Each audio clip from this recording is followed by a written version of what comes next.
বাংলাদেশ সেনাবাহিনীকে শ্রদ্ধার জায়গায় রেখে একটি কথা স্পষ্ট করে বলতে চাই, ওই খুনি হাসিনা কিংবা তার দোষর কিংবা ভারতের কোন দালাল কিংবা কোন এজেন্ট যদি আপনাদেরকে ব্যবহার করে বাংলাদেশের মানুষের কাছে আসা, বাংলাদেশের মানুষকে আপনাদের মুখোমুখি করার বিন্দুমাত্র চেষ্টা করে, আমরা আপনাদেরকে আমাদের জায়গা থেকে বলে দিতে চাই, আহ্বান করতে চাই, এই চেষ্টা যেন সকলে আমরা একসাথে প্রতিরোধ করি। আপনারা যেন আপনাদের জায়গা থেকে এমন কোন চেষ্টা বাংলার মাটিতে সফল হতে না দেন। জিজ্ঞাসা করে তার ভাই কোথায়? আরেক শহীদের মা আমাকে জিজ্ঞাসা করে তার ছেলেকে একটা বুলেট বুকে বিদ্ধ করলেই তো তার জীবন চলে যেত, কেন 9টা বুলেট খুনি হাসিনার হুকুমে তার বুকে মারা পড়ছে? আরেক মা আমাকে এক শহীদ ভাইয়ের নিথর দেহ দেখায়, স্ট্রেচারে পড়ে আছে, সেই দেহর পাশে তার শরীরের তার মাথার মগজটা আলাদা করে পড়ে আছে। আরেক শহীদ বাবা আমাকে তার সন্তানের নিথর দেহ দেখায়, যেই দেহ খুনি হাসিনার হুকুমে খুন করে 2 পুলিশ সদস্য এপিসির উপর থেকে নিজে ছুঁড়ে মারছে। আমার ভাই খোকন এখানে বক্তব্য দিয়ে গিয়েছে, যেই খোকন ভাইয়ের মুখে ওই খুনি হাসিনার হুকুমে বুলেট দিয়ে তার মুখ ঝাঁঝরা করা হয়েছে। আমার টাঙ্গাইলের 18 বছর বয়সের ভাই হিমেল, যার মুখে ওই খুনি হাসিনার হুকুমে পুলিশের কিছু সদস্য 350 ছড়া বুলেট মেরেছে। 2024 সালে ছাত্র জনতার অভ্যুত্থানে হাজারো এমন চিত্রের মধ্যে এগুলো হচ্ছে কয়েকটি চিত্র।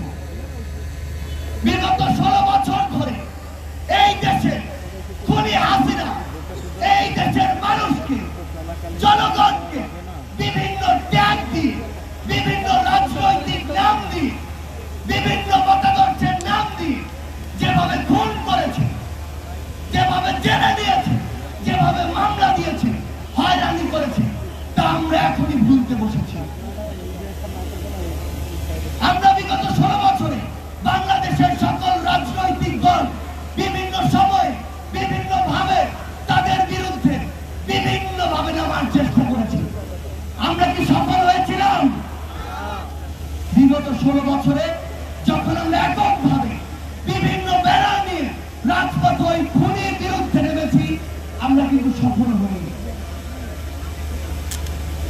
কিন্তু এই 16 বছরে জুলুম অত্যাচারের পরে সকল রাজনৈতিক মতাদর্শ, দল, মত, ধর্ম, বর্ণ, বয়স ভুলে গিয়ে যখন আমরা ঐক্যবদ্ধভাবে রাজপথে নেমেছি, খুনি হাসিনা দেশ ছেড়ে পালিয়েছি।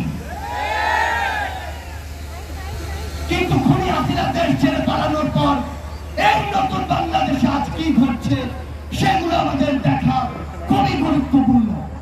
এই নতুন বাংলাদেশে আজকে জেলায় জেলায়, থানায় থানায় বিভিন্ন ভাবে আমার যারা শহীদ ভাই, শহীদ পরিবার, আহত যোদ্ধা, তাদেরকে নিয়ে মামলাগুলো নিয়ে পলিটিক্যাল নেগোসিয়েশন হচ্ছে।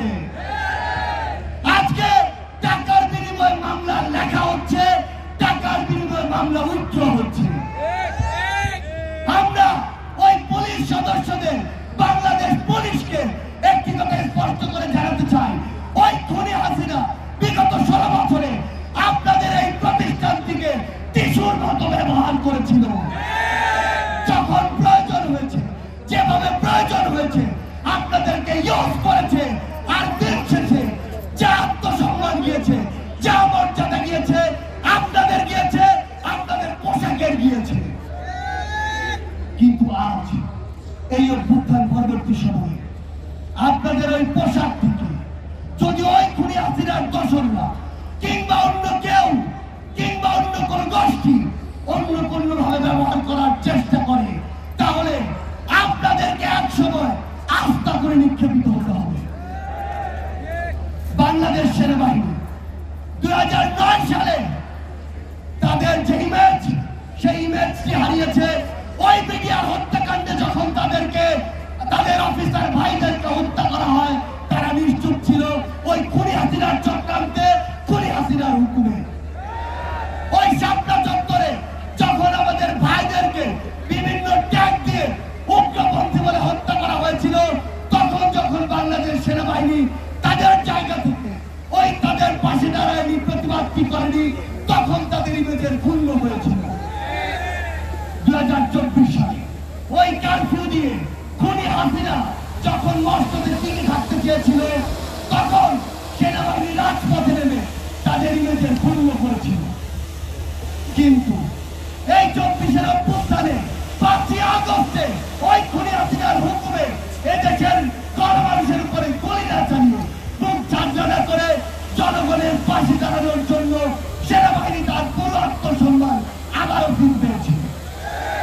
কিন্তু আজ আমরা বাংলাদেশ সেনাবাহিনীকে শ্রদ্ধার জায়গায় রেখে একটি কথা স্পষ্ট করে বলতে চাই, ওই খুনি হাসিনা কিংবা তার দোষর কিংবা ভারতের কোন দালাল কিংবা কোন এজেন্ট যদি আপনাদেরকে ব্যবহার করে বাংলাদেশের মানুষের কাছে আসা, বাংলাদেশের মানুষকে আপনাদের মুখোমুখি করার বিন্দুমাত্র চেষ্টা করে, আমরা আপনাদেরকে আমাদের জায়গা থেকে বলে দিতে চাই, আহ্বান করতে চাই, এই চেষ্টা যেন সকলে আমরা একসাথে প্রতিরোধ করি। আপনারা যেন আপনাদের জায়গা থেকে এমন কোন চেষ্টা বাংলার মাটিতে সফল হতে না দেন।